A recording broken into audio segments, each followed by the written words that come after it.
And then it's almost like we've already been drinking and it's not even noon. Well, I don't know about you, but no, I haven't. I'm just drinking water. Welcome to Math Science History, a podcast dedicated to bringing the topics of math and science to you through the lens of history. It's still Women's History Month, and I am still focusing on the awesomeness of women. In today's episode, I am interviewing Kate Ertmann from the blog Kate Loves Math with an asterisk. I'm Gabrielle Burchak. I am an author and a speaker with a background in math, science, and journalism. And by the time you're done listening to this, you will find a love for math that you never thought you had. Kate Ertmann brings a fascinating and unexpected journey into the world of mathematics. Before she turned 30, Kate had already made her mark in film and television, starting as a child actor in New York City and later working as an indie filmmaker, TV commercial producer, and digital producer. But it was when she started integrating 3D animation into her projects that she had an epiphany. Math and science, her longtime passions, weren't just behind the scenes. They were integral to everything that she loved. In 2022, she launched Kate Loves Math with an asterisk. It is a blog filled with insightful, math-centric essays that explore the why behind life's complexities and offer a mathematical lens for understanding the world. Kate is even on the editorial board for the Mathematical Association of America's Math Values blog, bridging the gap between academic mathematics and the everyday world. She and I had so much to talk about, and I have to admit, I totally fangirled the interview. She is so awesome. And we have since decided that we're definitely going to have another podcast again because this one was way too much fun. That being said, in this episode, we're going to dive into Kate's journey, her passion for making math relatable, and how she applies mathematical thinking to business, creativity, and life itself. Let's welcome Kate Ertmann of Kate Loves Math to Math Science History. Kate Ertmann with Kate Loves Math. It is such a joy to have you on Math Science History. I've been reading your blog and I feel like you and I connect because we have so much in common. We are both former actresses and we both just love math. So how are you today? I'm doing okay. And I everything you just said, I completely 100 million% agree with because I think it's unusual that, what do you call it? Venn diagram of professional actor and someone who loves math and likes to talk about math with other people and get excited about math. Those two things, it's rare. It's rare. It is. It is really rare. And sometimes, okay, now we're just going off the questions. I'm listening to them. Sometimes, like if you're ever out with somebody, you go into math and they have no idea what you're talking about. Do you ever experience that? I think more like someone will be like trying to problem solve something. You go out with friends and they're like, oh, this happened today, or I'm working with this person and trying to do that. And so much of my math research and writing is what I've actually just recently learned is called sociophysics, or referred to as sociophysics. So it's using math and math tools to try to understand human behavior and societal phenomena and things like that. And that's what I'm drawn to, is about the math of relationships. So when I'm out with friends, and my husband knows this also, that he'll see it in my face where someone's talking about how I don't know how to do this or how to do that. And how can this kind of relationship thing exist, whatever. And I'll just be sitting there wanting to say something, but I've been here before. And I know for a couple drinks in, no one's going to hear it. They're just going to look at me and be like, oh, Kate and your fun little math stuff. I'm like, but I can help you. So, yeah. Oh my gosh, the biting of the tongue. I am all too familiar with that one. Yes. And it's, it's also just wanting to talk and be heard. They're not asking for assistance or support in any very specific way. So I'm like, I'll wait to see if someone asks me, then I can help or offer help or whatever. And sometimes it's taken me a while to understand that that math is not fascinating for everyone. Weird. I don't get it. But I don't either. Supposedly, apparently, it's not. Yeah, I'll just keep it to myself, maybe make a note on the side and think, maybe I'll write something about that sort of situation, change the names. But don't people realize that math is where the party's at? Girl, yes. I mean, I think so many times people think the party's at science. And I'm like, yeah, there's a party there, but there'd be no science party if there wasn't a math party first. So, Exactly. And mm-hmm, there's always that whole drinking and deriving thing. Nothing mm-hmm. says fun like drinking and deriving. Drinking and driving. Now that's a good name for something. Maybe not a Exactly. band, but I'm making a note. There you go. I don't know. Maybe we could have an adjunct to podcast together. Okay. I seriously am making a note. I really like that, drinking and deriving. Wow. Happy hour. I'm liking this. Go on. Okay, so I want to find out. You're a former actress Mhm. and then you became a business designer, organizer, Yeah. Yeah. Well, there's also 3D animation in between that. and then the 3D animation. Give me the lowdown I will. on your life story. I want to hear all of this. So, grew up in New York on Long Island from the ages of about 7 to, I'm going to say 16 ish. I was a professional child actor in New York, did lots and lots of commercials and Broadway and a couple soap operas. And I was a working actor. And there'd be times I'd be out of school for periods of time and have to catch up on other things. Went to college in Ohio University, went to get my degree in telecommunications. That's what it was called in the late 80s. But basically, radio, TV, broadcasting, things that are tools and stuff that are obsolete now. But I realized there was more power behind the camera. And then after working a bit after college in kind of documentary film work, I moved to Portland, Oregon. At that time, there was a lot of infomercial production. Okay. So I came to Portland because there was so much work here. That's where I still am. There was so much work here doing that type of work. Plus, there was a lot of movies of the week that were coming up. Remember movies of the week? I do. Oh, Oh my gosh. yeah. They were shooting a lot of them in Portland at this time because of state incentives for the production to come up from LA. And it was before Canada, Vancouver started doing all their big incentives. So they were coming to Portland a bunch. And they wanted just to figure out like how they could put something more in there during this time when a lot of people, I guess, were changing the station because infomercials always felt like a TV show or something. That's why you stayed and watched them. That was right at the time when Toy Story came out. And somehow these worlds collided of 3D animation and being able to show the inner workings of a vacuum or how a Bowflex machine works, stuff like that. And in producing those commercials, the 3D animators that I could find were amazing creatives. And some of them were like dangerous enough to know how to invoice for their work and track their hours. And a couple of them started an animation company, 3D animation company.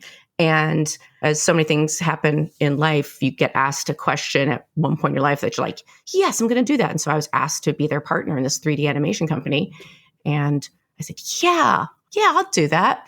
And ended up doing that for 15 years and love 3D animation because though I'm not a 3D animator, never became a 3D animator, I knew how to talk about it because it's this beautiful mix of math, science, and creative. And I flipping loved it. And I still love it. Yeah. So the other partners left and I ended up running this animation company on my own somehow. So did that 15 years, sold the company, then went on to do the organizational design with startups. So basically that's what I learned from all those years of the animation world of running a company was that the part I really enjoyed was putting the structure of it together, the blueprint of it. And I liked working with folks who had this great idea and they were able to get funding, but they didn't know how to build the company part of it. And I loved working, especially with females. I wanted to allow them to be able to work on their product or their service and they could get their funding. And I could just be in the background making all the spreadsheets, designing it out for 5 years, doing the infrastructure of this is how you would do hiring and making that and then giving that to them. And my last task would always be hiring the COO. That would basically be taking all the stuff that I had made, I'd hand it to them. Then I'd kind of just walk backwards out of the building and be like, bye, good luck. And then go on to the next one. Mm. And I did that for like close to 7 years, I would say. And it was during pandemic times that I started doing Kate Loves Math. There you go. Well, That's my it's long obvious. story. It's gone very well because now you're on the Yeah. editorial board of the Mathematical I Association of am. America's. Oh my Welcome, Math God. Values. That was the scariest part for me. Like, for real. It was that the mathematicians would, quote unquote, find me out, know that I do not have an advanced degree in mathematics. Yeah. Open arms. I went to went to Math Fest in 2023, I think it was. And wow, what a Wow. lovely group of humans. You found this little thing to talk about and you start geeking out together. And then Yes. their understanding, they're like, wait, you don't have a advanced math degree? And I'm all sheepish. I'm like, no, I do not. But I read all, they're like, you're a mathematician. Oh, no, I'm not. Yes, you are. You think, you breathe, you love mathematics, and that's a mathematician. And I realized, oh, I'm talking to people who are Gen X, my generation, or younger. And I realized in my head, mathematician equaled, of course, like older white guy who's curmudgeon-y, crabby, and would be pushing back on me saying, I did all this. If you didn't do all that, there's no way you're a mathematician like me. And I found out that, oh, no, there's actual real humans now that are lovely mathematicians and don't feel all defensive about that they have these advanced degrees and I don't. They just are happy that there's this enjoyment about math that we can share. Exactly. It's a world that embraces us because I don't have advanced degrees in math. Yeah. And I used to think I think we're just stuck with that stereotype in our head because that's the environment we grew up in. Right. It's like a mathematician is somebody with a PhD who has been teaching in the professorial area for 20 some years. It's like, no, we live, eat, and breathe this stuff. We are mathematicians. Yes, exactly. And I feel like it's just recently that I've owned that. And when I'm posting or I'm writing an email or whatever, I will identify myself as I'm a mathematician. My name is Kate Ertmann. You are. And here's the thing. Here's what I want to, because it's Women's History Month. Yes. And I know that as women, we're often put in the corner. Nobody puts baby in the corner. 100%. We're often put in the corner and, made to feel less than because we are women in the lab or women in academia. How did you come to terms with imposter syndrome? And how did you just get over those little nagging thoughts in the back? Because I have mine. I have my imposter syndrome thoughts in the back of my head all the time. How do you get over that? Is that a touchy subject? No. It's not a touchy subject at all. It really isn't. I think that my pause is because I don't believe that I 100% have gotten over it. But I would say that certainly having a good group of friends or colleagues, peers that, will basically almost get upset with you if you talk down about yourself and about your accomplishments. So I have a healthy group of folks who have basically one step below berate me for when I talk down about anything. And I'm like, about myself. I'm like, oh, okay, cool. I got it. I'm good at this. I'm just as good. And for me, it started with being in the tech community and being in high tech and startup community. And again, being with other women. Once you have other people confirm those deep thoughts where you're questioning stuff and you have other people confirm, yeah, I was thinking that too. It helps wash it away out of yourself. We'll be right back after a quick word from my advertisers. One of my favorite mantras, it's actually my brother uses, be afraid and do it anyway. Oh, that's really good. Oh, that's really, really good. Oh, I love that. Well, that's a Steve Burchak quote, just to let you know. I love it. Yeah. Be afraid. There we go. Taking out my pen, writing that one down. Be afraid and do it anyway. Which, of course, for a long time, I would say that I was the monarch of studying the risk out of risk. So, of course, when I would finally figure out how to make that jump to do this thing, because I would be like, okay, I would do this. If this happens, I would this. If this happens, these opportunities would go away. So, yeah, this kind of goes with it where be afraid. You say be afraid and do it anyway. Yeah, be afraid and do it anyway. That's going to replace my tendency to study the risk out of risk because I miss opportunities. because of that. Oh my gosh. Right? Okay, so you say, you're the monarch of evaluating the risk at a risk. That's the tech brain. That's a tech For brain sure. right there, because you're always looking for what fires do we have going on down the road that we're going to need to address once we go down this path. Well, yeah, I'm definitely systems-oriented person. I love building systems. That's why I loved doing the organizational design work of building a system for a company, essentially. And anytime you build a system, anytime you build a project plan, whatever, it's going to go maybe not off the rails, but it's not going to go according to plan. It just won't. And I would get excuses from a lot of like creatives actually who would say, it's never going to go the way that I planned to. So why bother making a plan? And I'm like, you need to make a plan because you need to know when. You need to be aware of when it goes off the plan. And then that way, maybe you don't know exactly what to do, but you know that something is not going according to plan. You know, visually think about it. If you're hiking on a trail and you take the wrong path off that trail, it bifurcates or something, then the sooner you know, the easier it is to get back to the point that you want to be at. Yeah. I love that. So it's like, there could be a fire here. We're going to re-navigate once we see that fire. Yeah. And you may not. You may be able, maybe just going on past the fire, like, sweet, I can tell you, team, that we actually passed that potential fire 5 days ago. It's not that hard to create a plan. Just create a plan. Know where you want to go and either reverse engineer it or figure out like what the main stopping points are along the way and how long that'll take. And yeah, I don't know. Again, this is I try not to be all like, how do you not know this? Which is the hardest thing. It just feels so logical to me. But then I realize that there's a lot of creative stuff I am good at, and I feel fortunate that I have spent so much time in the creative world. But there's also a bunch of creative things that I cannot, do not want to do, like drawing or painting. That kind of stuff is very frustrating to me. I find no relaxation at it. And I've had so many friends who are artists say, oh, just take this. Let's go and do one of those fun, like, what are they that you drink wine and you paint a picture thing? I hate those. That sounds like hell.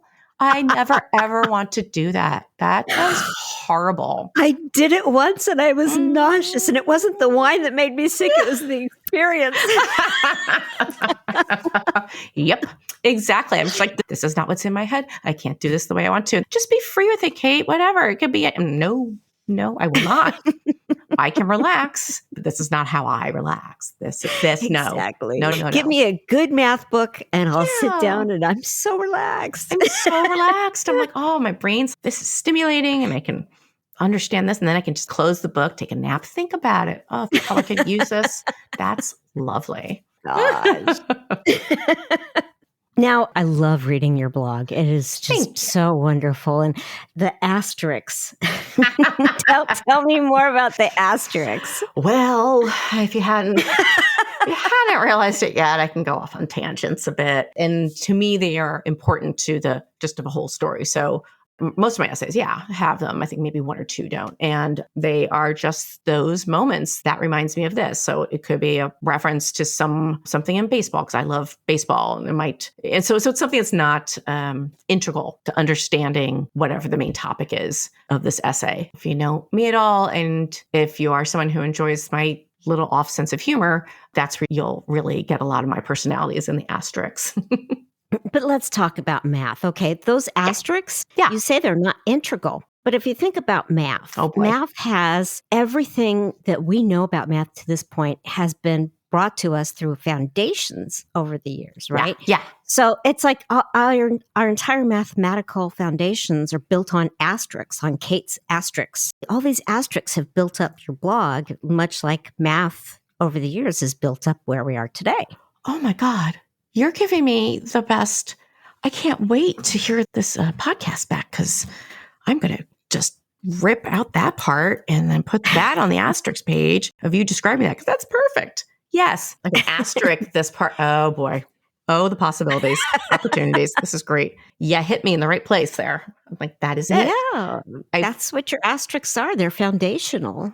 It's like when you read a math book and you know how it has an equation and then it has a letter in parentheses on the side because it references a second equation. Yeah. Know what I'm talking about? That's exactly what your asterisks are. Oh my. See, I feel like they're more flippant things, but now that I think about it, there's definitely times while I'm writing, I'm like, that's too off course. I'm not going to put that in as an asterisk. Yeah, it does support it. Gosh, you're awesome. Well, that's how I see. That's why I love. That's why I wanted to bring up that question because I Oh, love these asterisks. They're like, oh my gosh, it's like reading a math book. This is so cool. thank you. I love it. I love it. We'll be right back after a quick word from my advertisers. I love this blog because you go into chaos and it's one of my favorite subjects. Tell me about your blog and what inspired it and how you have this affinity for chaos. Yeah, so I'm a little obsessed with it, with chaos, the linguistics of it. Okay, so I first read about chaos and read about dynamics and all of that stuff in Steven Sturgatz's one of his books, and such a fantastic explainer of mathematics. His more well-known books are, I'm saying this now, I'm like spinning my chair around. What's the X one? Oh, help me out here. Joy of X. Joy of X, found it. Yes. Joy of X. He's written a bunch of books and he writes for New York Times. Amazing, amazing mathematician. And he first wrote, though, the first thing I read by him that he wrote before Joy of X is a book called Calculus of Friendship. And it is such this personal, beautiful book about this relationship he had with his calculus teacher in high school. And there is a section that he talks about how he started focusing in dynamics and telling his high school teacher about that. Again, the way he talked about it with such passion and joy in all the discovery of it, and also chaos being in the scope of all the different mathematical theories and concepts out there. Chaos is relatively young. It's like a little over 50 years old compared to hundreds and hundreds of years old for many other concepts and theories. And when he described that chaos is not about something being out of control, that it's about a new pattern being developed and it's actually very in control. And here's all the things that prove that it's something that's in control. I realized, I just had that moment of, well, why do people say something is chaotic, especially people who are sports announcers? I watch a lot of motorsports, and every time someone would say, oh, it's getting chaotic, or that was chaotic, anything chaotic, again, very expressive person. And especially when you're around people that you're comfortable with, like your partner and some close friends, I would not inwardly, but like very outwardly be rolling my eyes. And it's that whole like, actually, that's not the right use of the word and whatever.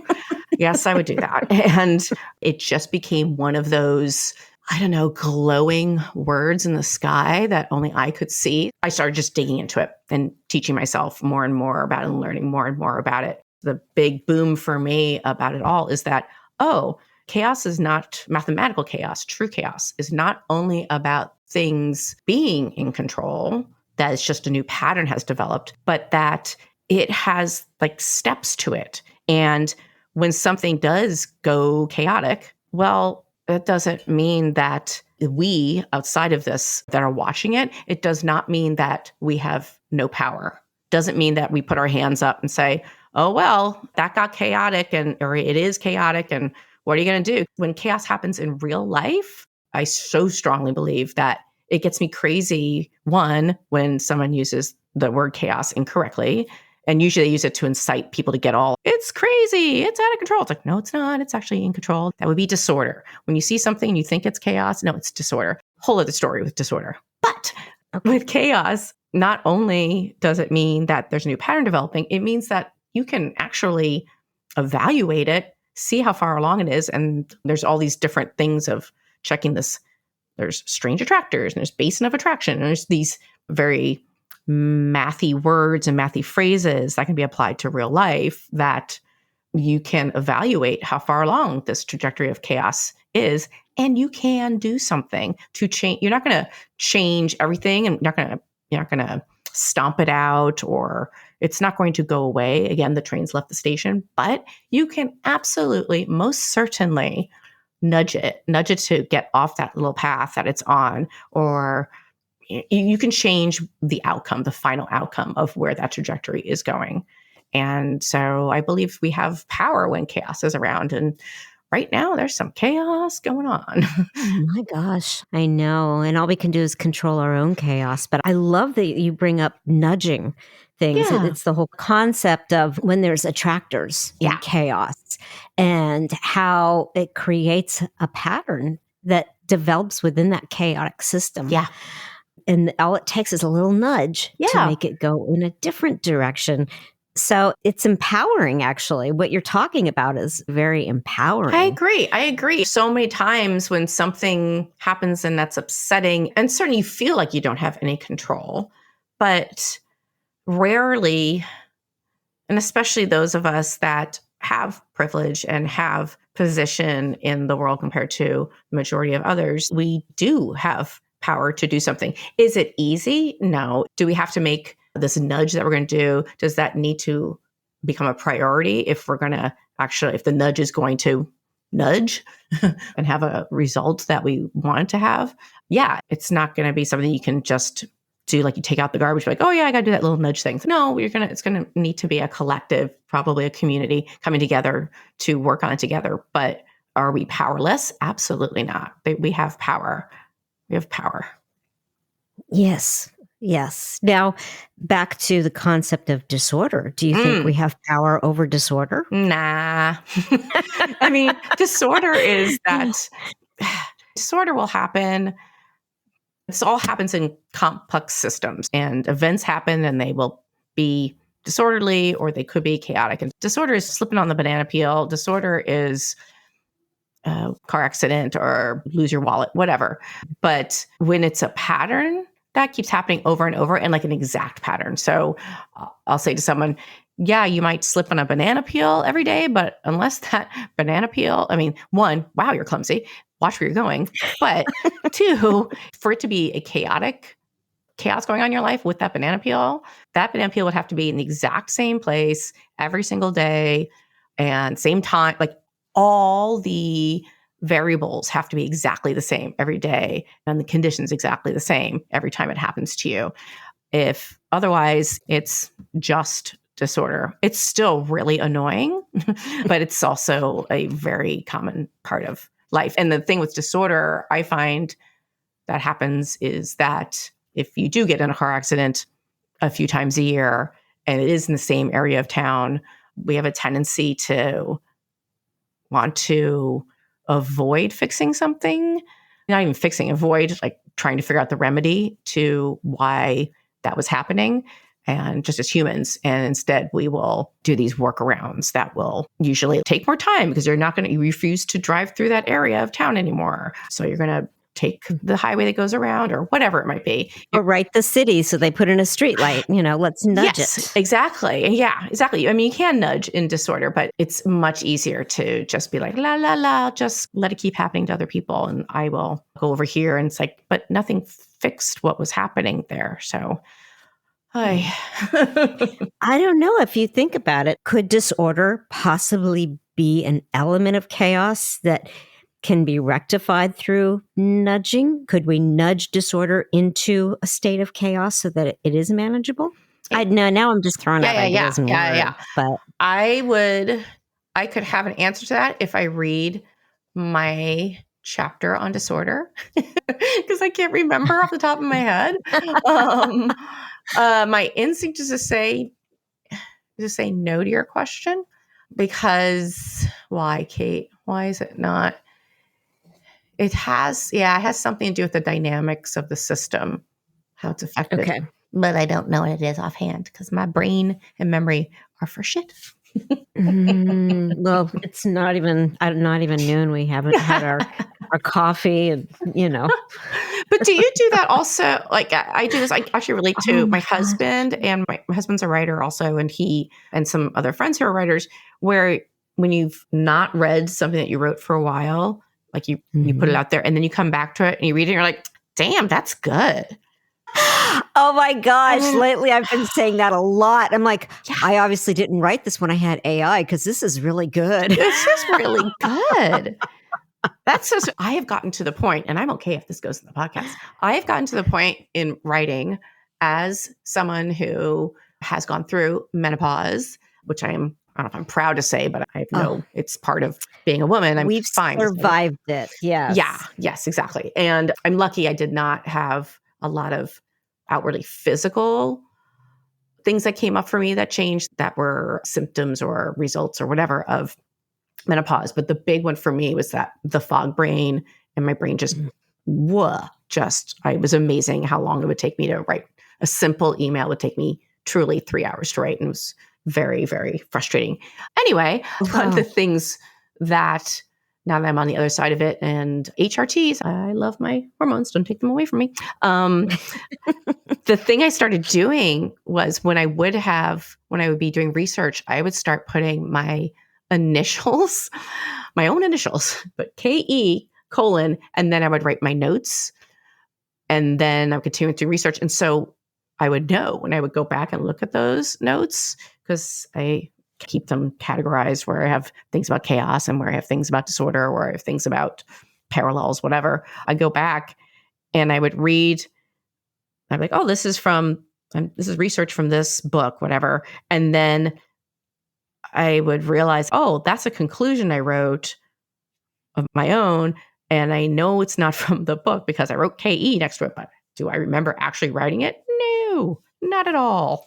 I don't remember having that thought. I don't remember that that's my conclusion.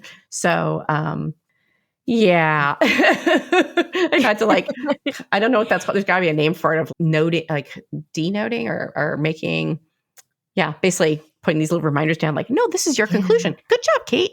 Like Kate from 2 years ago. I'm like, good job. Is saying I future like Kate. that. That is brilliant. Yeah. Yeah. I just put a star next to it. That's how I know it's mine. It's got a little star next to it. And you know that's what comes after the star is your own note on it. Yeah. And then I have the flags, the sticky flags. Oh, yeah. And I have all these flags in all my books, and I know like the pink ones are mine. Oh, I like that. Oh, that's really good. See, I go color coding on my sticky tabs with like subjects. Interesting. Okay. So if I am writing, I assign whatever a color to a certain essay, a certain topic, I'll put those in the different books. And then on some of those sticky tabs, there all of a sudden I come across a KE : I'm like, oh, okay. That's my conclusion about that. That's actually not right from the book. We all have our processes, and You're an active reader. That's wonderful. I love that. Oh boy, do I love it. Oh my gosh. Delicious. We'll be right back after a quick word from my advertisers. What was the most unexpected place where you found math? Unexpected.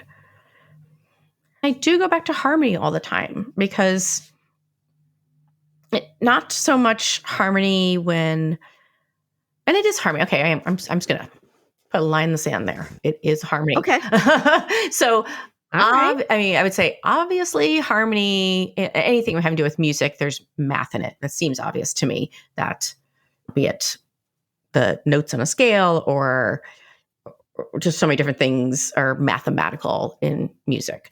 But with harmony specifically, when I realized that I could talk to folks on a team in the workplace, on a business team, or again, like in a community organization, whatever it might be, that it's talking about harmony and sync, or even sports. I have done it with sports, where harmony is all about there being measured, being at least 3 parts, and it could be more than that, but at least 3 parts, which could be 3 people that are very much individuals. So when you think about harmony in music, they're different notes. Yeah.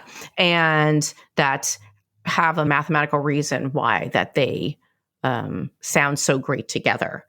It creates such balance. So when I would talk about teams, or I would talk to a leader of a team, again, being in business or in sports or in a community, whatever it might be, I would ask, okay, do you want your team to be in sync, or do you want to be in harmony? Because a lot of times people use that interchangeably, those 2 words. So a lot of leaders in a creative service industry, like in an agency or something, would say to me, okay, yes, I want to have a harmonic team. I'd say, great.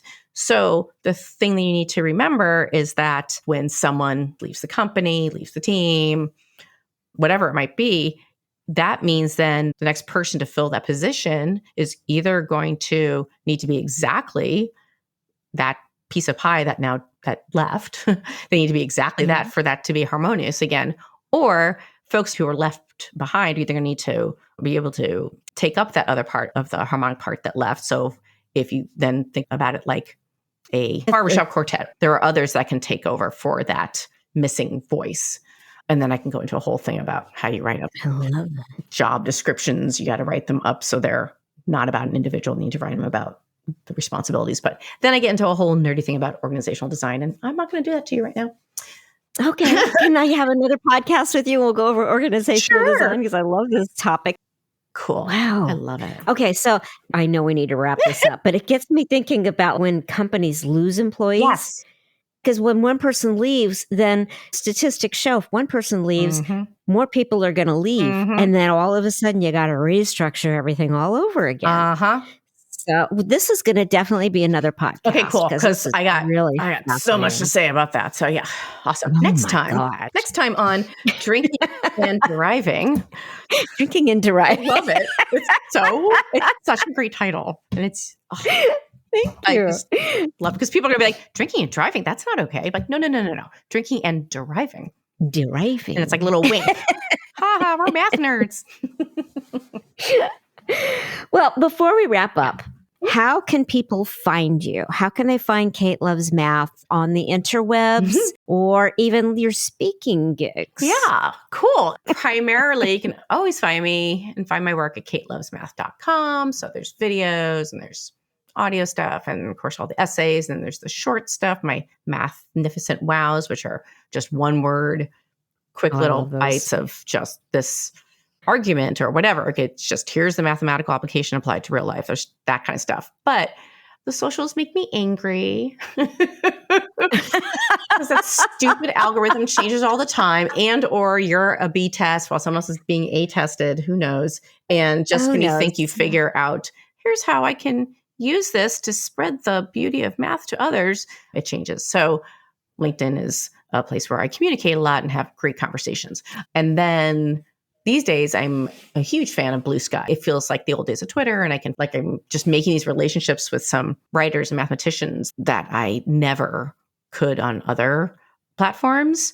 I think because everyone's just kind of just finding each other and feeling all giddy about it. Now, if you had asked me this question 6 months ago, I'd been like, Threads is where it's at. That's where it's like old Twitter, blah, blah, blah. And then, I went down a hole. So Blue Sky's where it's at for me. I am on Instagram sometimes. I'm on Facebook sometimes. I mean, I have those accounts and I'll post things there, certainly, but I'm not as active. It's more out of necessity. And then I love to speak at conferences. I love to do podcasts. I especially love doing panels. I love having conversations. I love having interviews. I love doing stuff like this. I'm just fine and dandy with doing a 20-minute, 40-minute presentation talking about chaos in the workplace, or talking about using how to bring teams together that come from different generations. And I'll say, this is how you do it using math, and this is how you create these healthy long-term teams. But I can do that. And I love doing that. Conversations are the best. Conversations, the panels, the speeches, the website, katelovesmath.com. You're on all the socials. And then for people who visit your website, they got to sign up for the newsletter because the magnificent words are revelations. They're so inspiring. I love them. So if you're listening to this podcast, please go to katelovesmath.com and sign up for the newsletter and get the magnificent words. They're so wonderful. Please. And just even like unabashedly, y'all know the more subscribers you get, the better that everybody knows how it works. I have this list of my top 10 books and why they're my top 10 math books. And you can get that and subscribe at the same time, which is a lovely little thing. And people can unsubscribe at any time, but I send 2 emails a month. It's not a ton. It's not a lot. It's just enough to say, hey, I'm thinking of this. And have you thought about this? And it's great. Keep the math brain going. Exactly. So I don't know how to close this out because I'm having so much fun. I don't want to hang up, but I guess I should stop recording now. Okay. And that brings us to the end of today's episode with the brilliant Kate Ertmann. If you loved our conversation and want to keep exploring math in a fun and accessible way, be sure to check out her blog at katelovesmath.com. There, you'll find her Mathnificent Word of the Day, where she breaks down quirky, surprising, and thought-provoking mathematical terms and shows how they apply to real life. You can also find her information on her speaking, and you can reach out to her through that website. Again, it is katelovesmath.com. It's a fantastic blog. I'm a big fan, obviously. You can also follow Kate on social media. Just search for Kate Loves Math on your favorite platforms to get your daily dose of math and wisdom and wit. As always, thank you for tuning into Math Science History. If you enjoyed this episode, don't forget to subscribe, leave a review, and share it with fellow math and science enthusiasts. And remember, math isn't just in textbooks. It's in the way we think, the way we create,